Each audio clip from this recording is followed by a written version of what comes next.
الحمد للہ رب العالمین والصلاة والسلام علی رسولہ الکریم اما بعد السلام علیکم ورحمۃ اللہ وبرکاتہ۔ محترم سامعین، بہت سارے لوگ آج کے ماحول میں قرض کی وجہ سے اور غریبی کی بنا پر بہت پریشان ہے، جس کی بنا پر کہیں لوگ بہت ہی غم زدہ اور پریشان حال زندگی گزار رہے ہیں۔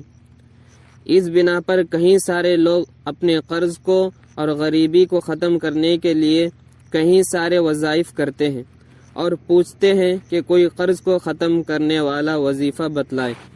تو میں ان لوگوں سے کہوں گا کہ وہ جو قرض کی وجہ سے پریشان ہیں وہ استغفار کی کثرت کرے، کیونکہ خود اللہ تعالیٰ قرآن پاک میں سورہ نوح میں فرماتا ہے جب انسان استغفار پڑھتا ہے تو اللہ تعالیٰ اس کے تمام گناہوں کو معاف کرتے ہیں اور آسمان سے بارش برساتے ہیں اور مال کو بھی بڑھا دیتے ہیں اور اولاد میں زیادتی کرتے ہیں اور کھیتی میں اناج کو اگاتے ہیں۔ الغرض استغفار کے بہت سارے فضیلتیں ہیں۔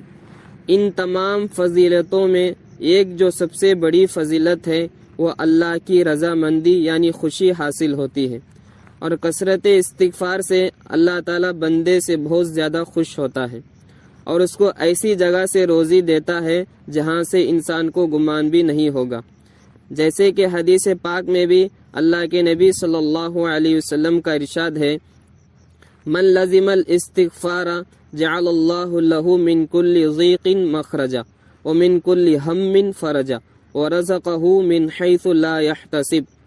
جو شخص استغفار کو کثرت سے پڑھے گا اللہ تعالیٰ اس کے لیے ہر تنگی میں سے راستہ بنائے گا اور ہر غم سے اس کو نجات چھٹکارا دے گا اور اس کو ایسی جگہ سے روزی دے گا جہاں سے اس کو گمان بھی نہیں ہوگا۔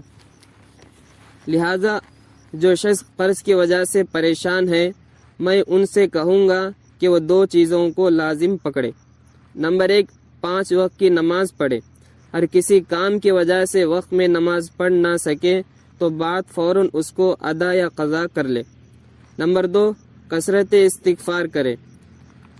اگر ہم اس طرح کریں گے تو ضرور اللہ کی ذات سے امید ہے کہ اللہ تعالیٰ اس کو دنیا میں اتنا چمکائے گا کہ وہ سوچ بھی نہیں سکے گا، اور اس کو ایسی عزت عطا کرے گا کہ بڑے بڑے لوگ اس کو دیکھ کر رشک کریں گے کہ اللہ تعالیٰ نے اس کو اتنی عزت کیسے دی، کیونکہ ہر چیز کا مالک اللہ ہے اور ہر چیز پر قدرت رکھنے والا اللہ ہے۔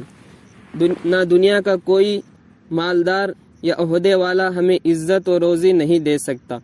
وَلِلَّهِ خَزَائِنُ السَّمَاوَاتِ وَالْأَرْضِ، زمین و آسمان کے تمام خزانے اللہ ہی کے قبضے قدرت میں ہیں۔ وَإِنَّ اللَّهَ عَلَى كُلِّ شَيْءٍ قَدِيرٌ، بے شک اللہ رب العزت سارے کائنات کے ذرے ذرے چیز پر قدرت رکھتا ہے۔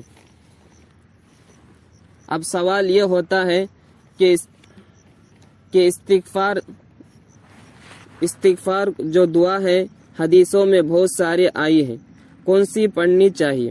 اس کا جواب یہ ہے کہ جو سی بھی دعا ہو پڑھے، اگر چاہے تو پورا استغفر اللہ ربی من کل ذنب و اتوب الیہ پڑھے، یا صرف استغفر اللہ پڑھنا بھی کافی ہے، اور خوب پڑھے تو انشاءاللہ اللہ کی ذات سے امید ہے کہ اللہ تعالی ہماری تمام تر پریشانی کو دور کرے گا اور نیک مرادوں کو پوری کرے گا۔